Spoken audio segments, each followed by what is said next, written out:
Leader of the third party. Thank you, Honourable Speaker. The 2023 Provincial Youth Development Instrument Report revealed that the kids are not all right. In the report, 38% of respondents had depression, 39% generalized anxiety, and 36% reported not seeking professional mental health care in the last 6 months, despite needing it. 1 in 4 teens report feeling lonely. Thoughts of suicide are prevalent, with 18% having seriously considered it, and 5% report attempting. This government is extremely reactive, still failing to respond to this crisis. MCFD is responsible for child and youth mental health care in this province, yet underinvestment and lack of staff supports have not met the needs.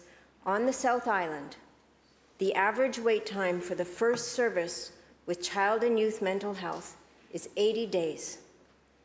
There's only 1 emergency youth mental health unit in the South Island. Much more work is needed for kids in BC to be all right. My question through you is to the Minister of Children and Family Development. Does she think it's acceptable that youth on Southern Vancouver Island face an 80-day wait for mental health services? Minister of Mental Health and Addictions. Thank you very much, Honourable Speaker, and I thank the member for raising what is, I know to every member of this House, a very, very serious and important issue, and that is how we provide access to care and supports that children and youth need in our province. And I can say that that is something that has been a key priority for our government, and that is why we have invested significantly in upstream supports, such as expanding the Foundry network, which provides low barrier, free, completely accessible mental health and physical health supports for youth aged 12 to 25. We have 16 open Foundry centres open, 9 in the works. We'll have 35 across the province when the expansion is done. And Foundry is providing a really clear and easy path to access for kids. I hear the member's concern about how we really pull our systems together to make sure that kids can get the support that they need. So we've introduced integrated child and youth mental health teams that pull together schools, our child and youth mental health system, our healthcare system, to provide access through there as well. I very much agree that it is an area that is a top priority and that we are continuing to work with partners on a significant expansion to provide those services. Member supplemental. Thank you, Honourable Speaker. If an 80-day wait is an example of what happens when something is a key priority of this government, we're in some trouble. Each year, the Ministry of Children and Family Development spends $160,000 per child in care.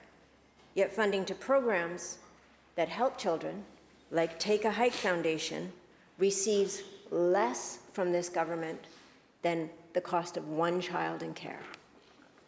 Take a Hike provided 1,442 hours of individual clinical counselling and 387 hours of group counselling for youth last year.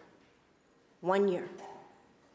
It's delivering the services this government says we need, but it gets no consistent funding out of this government's $89 billion budget. They have to apply for gaming grants. Question, please.